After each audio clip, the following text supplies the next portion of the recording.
What's cracking, y'all? You are now watching Boo TV. Appreciate you for stopping in. Like, comment, subscribe, hit the bell, stay notified, and let's get into the topic for today. What's cracking, folks? Welcome back. Getting back to my top 10 role players of all time. Here we have at number 3, Dennis Rodman. Now, to recap on the other players before him, at number 10 I had Steve Kerr. At number 9 I had Bruce Bowen. At number 8 I had Lamar Odom. At number 7 I had Danny Ainge. At number 6 I had Tony Kukoc. At number 5 I had Manu Ginobili. At number 4 I had Michael Cooper. And here we are, Dennis Rodman sitting at number 3. Now, I know that some people might feel this is controversial because some people will say that Rodman was not a role player. Some people will say Rodman was an all-star or a superstar or some star caliber player, and that the Chicago Bulls team was a super team comprised of Jordan, Pippen, and Rodman, which that take I disagree with. I disagree with that wholeheartedly. Dennis Rodman, while very, very, very, very popular in Chicago, especially also for non-basketball reasons, Dennis Rodman was I guess you could say, a pop culture icon. Dennis Rodman was a world-class defensive player. Dennis Rodman was probably the greatest rebounder in the modern NBA, especially at that time, and arguably the greatest rebounder in the history of the league, especially considering his size. With all that being said, at the end of the day, Dennis Rodman was a specialist in a role. He played a very specific role, and he did it at an exceptionally high level. But by no means could you build a team around Dennis Rodman or have him be the best player on your ball club with any expectations of Dennis Rodman leading them anywhere. Dennis Rodman was a hell of a role player who was damn good at his special job. Since coming into the NBA, Dennis Rodman was already known for his defense. But his notorious rebounding skills, despite popular belief, didn't come around till a couple years later. Starting with the Detroit Pistons, he made his defensive prowess very known. He had an amazing ability to guard all 5 positions with relatively the same amount of success, to be honest with you. And he could switch on anything and everything. Having a player that could switch on anything and everything is so critical and so crucial to establishing boundaries in a team defense and the schemes. He was a staple of defense and success for both the Detroit Pistons and the Chicago Bulls. Dennis Rodman was drafted in 1986. I wasn't even born yet. Second round with the 27th overall pick by the Detroit Pistons, of course.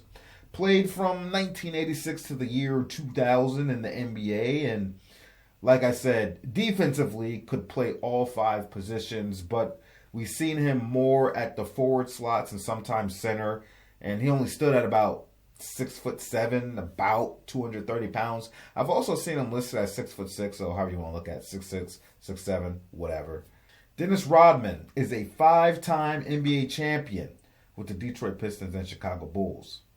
Rodman was an all-star twice, none of which with Chicago. And he made all-NBA third team twice, once with the Chicago Bulls. 2-time Defensive Player of the Year, 7-time All-NBA Defensive First Team, 1-time Second Team, 7-time NBA Rebounding Champion consecutively from 92 to 98. Dennis Rodman on his career averaged 7.3 points per game, 13 rebounds per game, and 1.8 assists per game. We all know about Dennis Rodman's antics that especially started blooming while he was with the San Antonio Spurs into the Chicago Bulls as he started to reinvent himself. But I'm just here to talk about, the basketball perspective.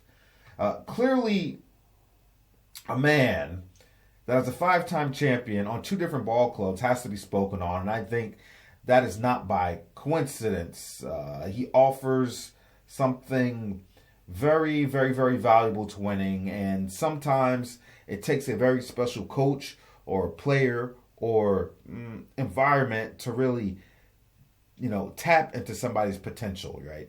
Some things are just circumstantial for some people. And personally, I don't think anyone that was exposed to Rodman did that any better than Phil Jackson, in my personal opinion. And I think that's when we saw the best version of Dennis, despite all the hoopla, surrounding him during his tenure with the Bulls. Maybe not the best version of Dennis statistically, but the best version of him when you look at numbers, in winning and success. It was definitely his best 3-year stretch when you look at the totality of all those things I just mentioned, with the individual numbers. Statistically, his best 3-year stretch was the 91-92 season through the 92-94 season. Here he averaged a career high in rebounds with almost 19 rebounds per game, followed up with 18 and 17 in that 3-year stretch. Fun fact. Did you know Dennis Rodman from 1991 on averaged at least 15 rebounds per game minimum in 6 of the next 7 years? Did you also know that in 1992, Dennis Rodman pulled down a career high 34 rebounds in a game? You would also be surprised to hear that Dennis Rodman never averaged, at any point in his career, never averaged at least 1 steal or 1 block officially. Nope. Combined, he had 3 years where he averaged .9 between those two stats. So, not officially in the record books. But everyone says he's one of the best defensive players of all time. Yes, and that is why I tell people numbers don't tell the whole story. You got to dig into it. There is no stat outside of very advanced analytics that can, quickly show you how effective Rodman's defense is individually and how it impacts the team. That's not in your baseline stats. And even with the advanced analytics, they're not perfect measurements, but they give you a pretty good idea of somebody's effectiveness on the defensive end.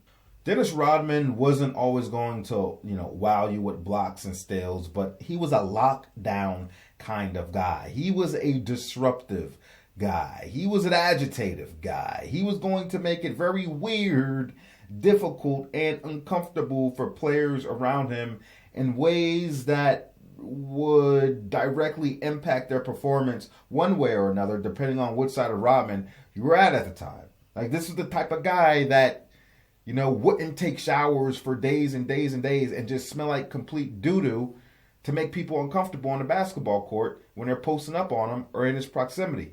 In scrambles, Dennis Rodman out there pinching people's booty cheeks. Weird stuff like that, making people uncomfortable.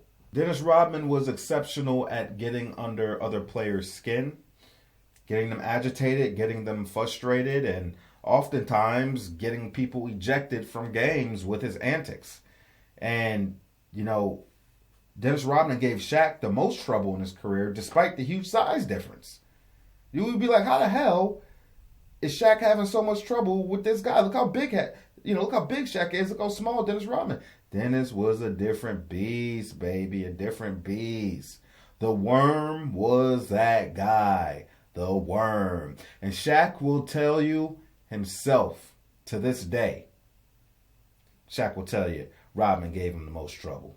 There is no question that some of the success the Chicago Bulls had on their second three-peat goes to Rodman for filling in the center deficiencies. The Bulls were small, and Rodman held the front court down like an absolute ace, like the defensive and rebounding stud that he was. Now the Shaquille O'Neals, the Patrick Ewings, the Mornings, the Mutombos, the Robinsons, they weren't going to have their way with the Bulls in the interior anymore. Not with Dennis Rodman there. Similar to Ben Wallace, Rodman was a complete offensive liability for the most part, but that's not what made him who he was. That's not where his value lied within. Rodman was a defensive ace, a rebounder at his core, and one of the best that could ever do it, and was instrumental in the Detroit Pistons and Chicago Bulls bringing home multiple championships and establishing himself and cementing himself, in the Hall of Fame of both the Detroit Pistons and the Chicago Bulls. Anyway, folks, that's all I got to say about it. You let me know what you think about it. Touch on some things I didn't mention. What's your opinion of Dennis Rodman? Do you disagree with me on anything? Do you feel he's an all-star? Do you feel he's a role player? Let me know, and I'll catch you on the next one. We out, baby.